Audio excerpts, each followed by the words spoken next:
We ended up getting a daybed for the midroom. Lily wanted to be able to accommodate the rare overnight guest, so we'd been exploring the idea of a sofa bed to live in the office permanently, but everything was just a bit too big to go up against the wall it needed to live on. Even this daybed would have been too big.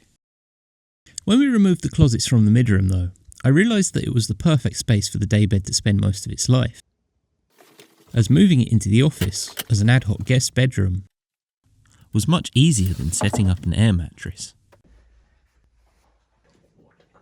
Gladly, it arrived before we had guests over Christmas, and since then we've really been enjoying it in the midroom. It's turned the room into somewhat of a snug, a good space to sit and read a book. There was, though, a problem with it fitting in the midroom, and that was the radiator that I left in place from the former cupboards.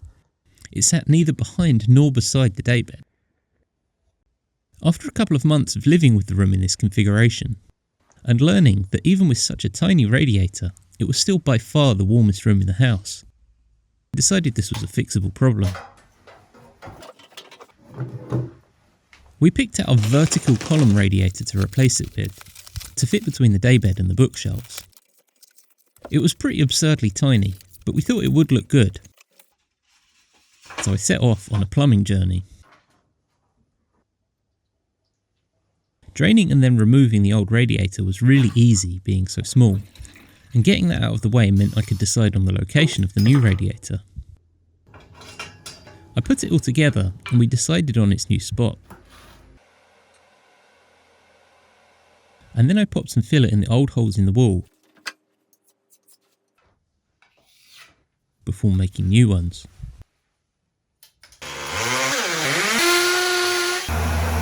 The brackets this radiator came with were a right old puzzle. It didn't help that they came packaged in such a strange way, but eventually I figured out how they meant to go. I got them mounted to the wall and got the radiator hanging in its place, ready for the actually challenging part of this project, which was rerouting the pipes. From doing the work last autumn to remove the other radiator that was spurring off of these pipes, I knew they came from this direction. So my plan was to reroute the pipes this way to the new radiator, and I made sure I had enough 15mm bits and pieces to do that. But I hit my first snag of this project when I lifted these floorboards and discovered the pipe didn't reduce down to 15mm until it had gone around the bend in the wrong place. This meant I had to decide what to do. Whether I branched off after the pipes reduced in this configuration, adding more unnecessary bends, or if I went back to the hardware store and got some reducers to stick with my original routing plan.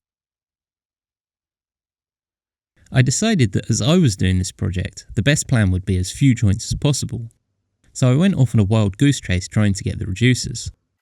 My local shop didn't have any, so I had to go into town to get some, but at least that meant I could lock down my final pipe routing.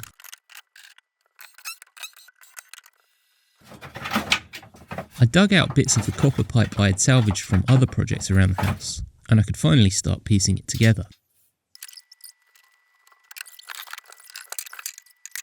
I used my laser level to get an approximation of where the pipes needed to hit the radiator, and of course it was right on top of a joist. I ended up using a hole saw and the E-chisel to cut out a little notch for the pipe to bend around in and head up to the radiator.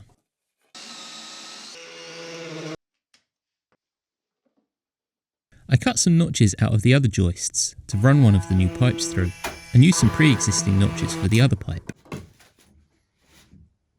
But doing this made me realise I was still a couple of elbows short of joining it all up. I thought about it and figured out that I could do it with one 45-degree elbow instead of two 90s, so I cut the other notch for that idea accordingly, and it went a lot better than cutting the first. The next morning I sanded back my filler and painted in where the old radiator was while I waited for the shops to open. Thankfully, my local hardware store had the 45-degree elbow I wanted, and at this point I thought I'd got myself into a position to finish this project. It was finally time to drain the system, so I made sure the heating was off and headed to the lowest drain in my house to get it emptying. I then went to the highest radiator in the house to allow air into the system as water drained out of the bottom, and was ready to cut the old pipes out.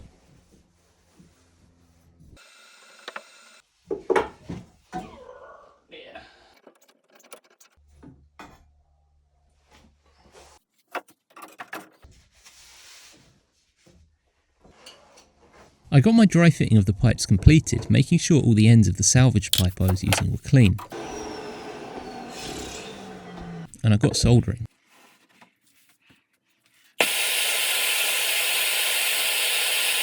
I did my first 2 joints off camera to try and give myself a bit of practice and reassurance, but this ended up kind of backfiring on me. The first one I did went perfectly, but I began convincing myself that there was something wrong with the second one. I wish I could explain what I felt went wrong with it. I wasn't happy with it, so I put more heat into it. And then I worried that I made it even worse by doing that. But I wasn't really sure what else to do, so I pressed on with the project, and gladly all of the others went alright. My friend suggested I got an air tester and use some push-fit end caps to put my mind at rest. So I went and got one on what proved to be my 6th trip of the weekend to the hardware store. I got it hooked up, and I came back 10 minutes later, alarmed to find that it was losing pressure somewhere. I spent ages putting soapy water on all of my joints and looking for bubbles, but I couldn't find anything.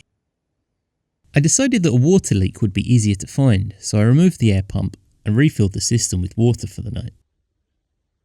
To my complete puzzlement, according to the pressure dials Bob had installed everywhere, the system was holding pressure perfectly after all, and it did so overnight.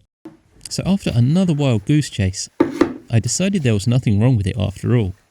And what I was hoping would be a one-day project entered day 3 with me draining the system again so I could finally get the new radiator installed. I remembered I had to put a couple more holes in the wall for the other brackets still.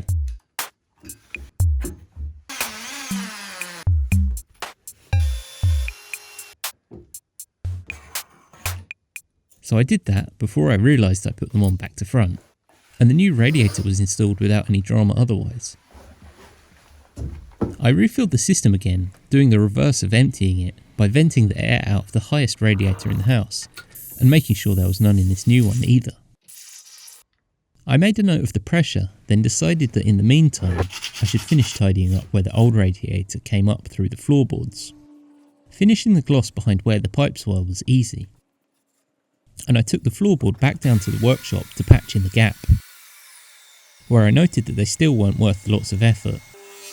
So I cut down another scrap of pine and wedged it in. It looked like an acceptable fit, so I glued it in and went for a walk with the dog, before trimming it down, sanding it and putting a little more whitewash over what I'd sanded back. While the finish dried, I ran a test on the air pressure tester with a short bit of pipe, and was just as confused to find that it held pressure just fine. And 4 hours later, my central heating system was still holding its own pressure as well. So I'm not sure what I was doing wrong with my air tester the first time I tried to use it. Eventually I had the confidence in my work to tidy up, and to screw all the floorboards back down, including my newly patched board. I got the room cleaned up and put back together.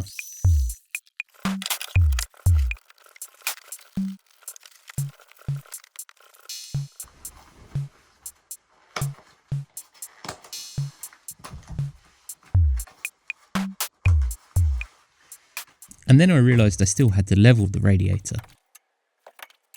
I discovered this was the main upside of the crazy brackets, that they offered plenty of scope for easy adjustment before I finally screwed it all down tight. The job was pretty much done at this point, but I couldn't resist one more errand, which was to replace the cable on the spotlight we have on the bookshelf.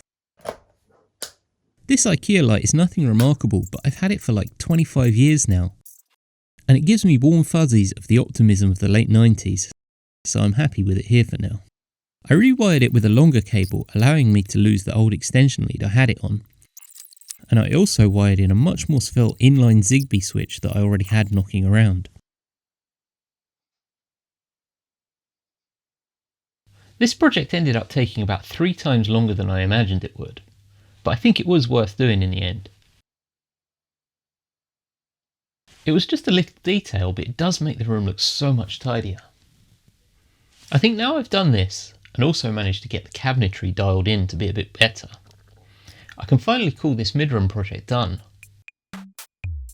Thank you for having the patience to come along on this plumbing journey with me, and thank you for watching this video.